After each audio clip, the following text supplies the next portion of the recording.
Kata Nabi dalam hadis Bukhari, laki-laki yang memiliki istri lebih dari satu itu lebih baik daripada laki-laki yang memiliki istri cuma satu. Kenapa Nabi sampai bilang gitu? Bukan soal poligaminya, soal dia bisa memiliki peluang punya anak lebih banyak. Dengan punya anak lebih banyak pula kebaikan-kebaikan yang bisa dia berikan di tengah-tengah masyarakat. Kalau dia benar. Kalau nggak benar, anak satu aja bisa jadi jalan masuk neraka. Makanya tergantung siapa laki-lakinya dulu nih. Kalau laki-lakinya faham agama dan dia bertanggung jawab memberikan nafkah, lebih baik dia punya banyak anak. Nah, cuma terbentur sekarang di masyarakat kita itu rasa tidak enak dengan istilah cinta sejati. Cinta sejati itu walaupun istrinya nggak punya anak, nggak bisa melahirkan. Saya punya seorang teman, istrinya ini mungkin karena diuji oleh Allah ya, ada penyakit sehingga dia nggak bisa punya anak. Kata dokter mereka udah konsultasi berkali-kali, terakhir kemarin mereka mau punya anak lewat cara anak bayi tabung. Ternyata udah 3 kali uji coba bayi tabung nggak berhasil karena masalahnya di istrinya. Kata dokter 1% dari 100% cuma 1% kemungkinan istri bapak bisa punya anak. Saya bilang ini bukan soal saya ngusulin yang jelek-jelek ya, tetapi punya anak itu penting. Makanya kalau istri ini paham, dia akan mengusulkan, jangan ceraikan saya, tapi menikahlah lagi agar kamu punya anak. Itu kan yang diusulkan oleh Sarah kepada Ibrahim, sehingga Ibrahim menikah dengan Hajar. Lalu Ibrahim punya anak Ismail, lalu Allah beri balasan kepada Sarah karena kebaikannya Ishak. Dari Ishak muncul keturunan Nabi, Yakub, Yusuf dan sebagainya sampai Isa. Tapi di kita itu disebut pelanggaran terhadap cinta sejati. Entah apa arti cinta sejati dalam persepsi orang Indonesia. Mungkin terlalu banyak baca Shakespeare ya, sehingga cinta sejatinya persepsinya barat. Kalau dalam Islam, cinta sejati itu adalah cinta karena Allah. Mana yang menurut Allah itu baik, itulah cinta sejati. Mana yang menurut Allah itu buruk, maka itu pengkhianatan terhadap cinta sejati. Di kita enggak, cinta sejati itu adalah cinta versi Shakespeare atau orang-orang barat. Makanya karena itulah akhirnya dia terbeban, dia murung sendiri, dia mau memutuskan mau menikah lagi, enggak enak sama istrinya juga enggak punya inisiatif kesadaran. Ini salah. Kalau dalam pemahaman Islam ini salah.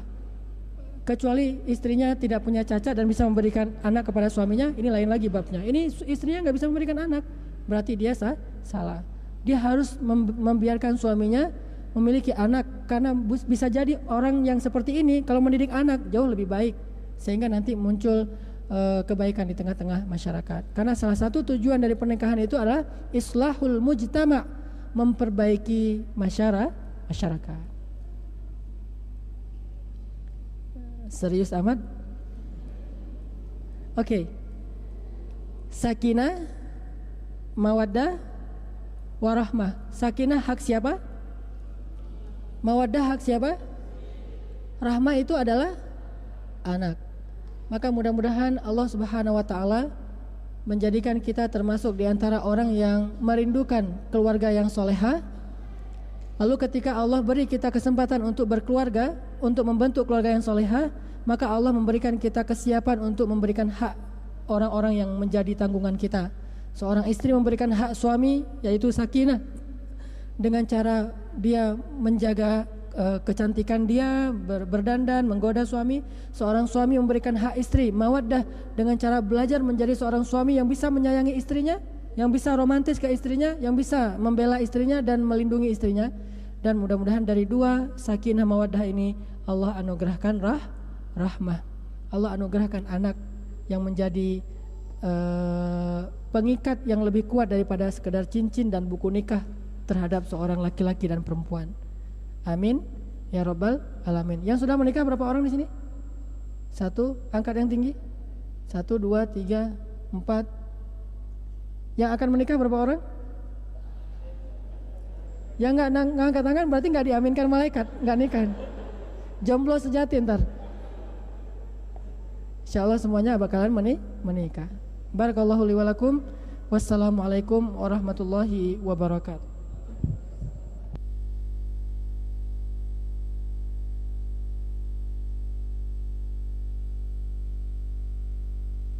Ya, kajian taklim ahad sekarang kajian yang paling romantisnya. Biasa nama tekil. Siap, bagi ikhwan atau ahad yang akan bertanya, silahkan dari Ikhwan satu pertanyaan, dari Ahwat satu pertanyaan. Dari Ikhwan dulu, silahkan, ada yang mau bertanya? Oh tidak ada, berarti Ahwat 2 jatahnya pertanyaan. Siap. Semangat teh. Badai dialungkan, badai dekat ya.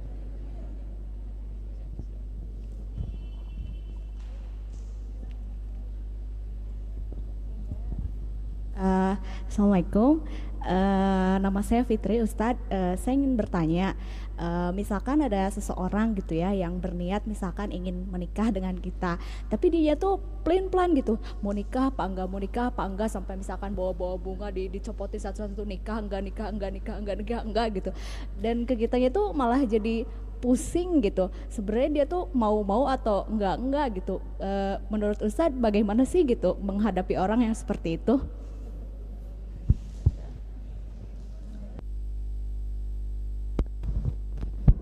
Bagaimana menghadapi orang seperti itu? Gak usah dihadapin. Ya, masih banyak yang serius, masih banyak. Jadi tunggu yang serius saja. Kalau cuma pengen seru-seruan, have fun, cuma jalan-jalan doang, ngisi waktu luang, berarti dia bukan orang yang baik. Kalau dia orang yang baik, maka dia tidak akan lama-lama. Kalau dia niatnya serius, bertanggung jawab, dia sudah memiliki kemampuan, maka lamar saja, khitbah.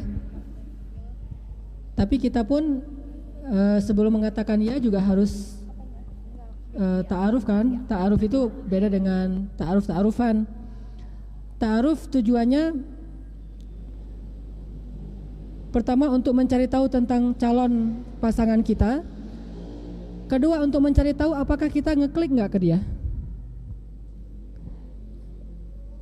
Dan bagi yang belum menikah, saya pesankan sebagai orang tua nih, bagi yang belum menikah ya, khusus bagi yang belum menikah, sebagai orang tua saya pesankan, kalau menikah selain masalah agama, yang paling penting untuk jadi pertimbangan itu cinta.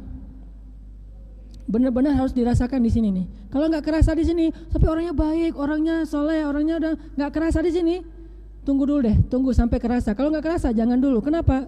Nggak akan baik nanti hubungannya. Kalau hanya sekedar mengandalkan agama belum selesai. Makanya Nabi menikah dengan istri-istrinya, dua yang beliau pakai cinta, Khadijah dan Aisyah. Itu beda banget hasilnya kan. Makanya itu jadi pertimbangan juga, walaupun agama nomor 1 pastinya, cuma cinta itu harus dipertimbangkan. Dan gimana kita cinta itu kita tahu ada apa enggak? Rasain aja di sini. Kalau bahasa kerennya, close your eyes, listen to your heart. Rasain aja di sini, ada enggak di sini? Kalau enggak ada di sini, enggak usah deh. Tapi kalau yang ada di sini cuma enggak ada dalam agama, agamanya enggak baik, cuma kerasa banget di sini, suruh dia perbaiki agama. Cinta itu penting, makanya, dan jangan bilang cinta itu sesuatu yang nista, enggak. Cinta itu anugerah dari Allah.